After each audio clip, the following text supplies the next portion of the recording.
Media is energy. Everything is energy.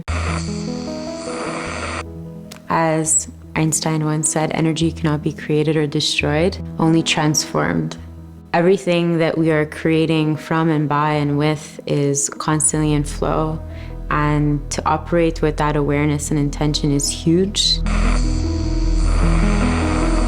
When I initially had the call to create Haven Creative Space, I was looking for a container, a space to contain the energy, the creative energy they wanted to come through and be understood and witnessed. I believe that everything is space. We are space. We are containers. We are containers to contain energy.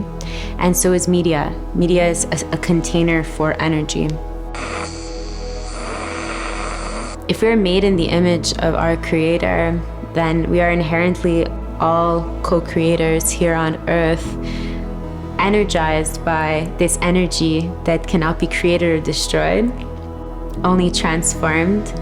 And the creative process allows us to take that overflow of energy, that emotional charge, that inspiration, and to channel it into something that can then be shared. So I believe that the purpose of this is twofold, because we are here to create. We are inherent creators. So yes, we must operate with the intention of what we're doing with it, but I think we also simply need to create to exist. And it's a means of witnessing ourselves too, because it's very hard to see and feel and observe what's on the inside if we don't put it into a piece of art or into some poetry or into a video where we can then witness ourselves. So I believe what we're witnessing in the social media landscape is simply a reflection of human consciousness. So the spectrum that we're seeing, everything that we're seeing in this space, from the chaos to the inspiration to all the different emotions, fear-based, love-based, community-based, they're simply a mirror to what's going on in the human psyche right now on Earth. These platforms are designed in a way that is like super engaging and addictive and can bring us into a state of like comparison or feeling like if we lose our center when we're navigating these realms, it could be easy to kind of, get stuck in a repetitive motion, whether that means consuming without intention or creating kind of in a way that feels outside of us.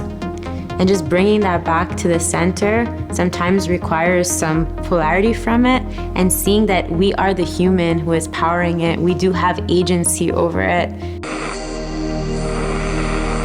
A lot of what is showing up in the collective psyche is like a deep need to feel like a love and a transparency.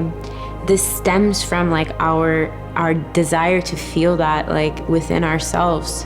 And I think it's really beautiful that we're able to observe. We are united even in our pain and in our struggles. And with something that social media has been really beautiful to see, to witness over the last few years, is perhaps there was more of a mask and more of a front as to like what people would disclose in their day-to-day lives prior, and now you get to kind of witness that on the world stage.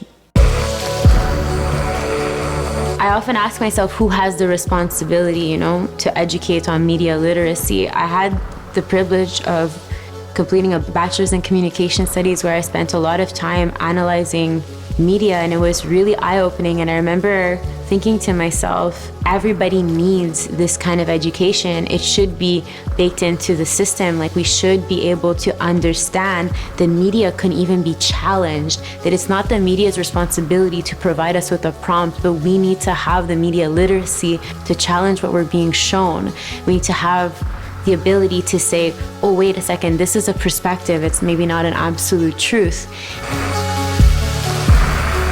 Leadership in our creative futures is going to look like having the courage to actually take action, to make change in a way that empowers others to come into the circle and shine in their gifts.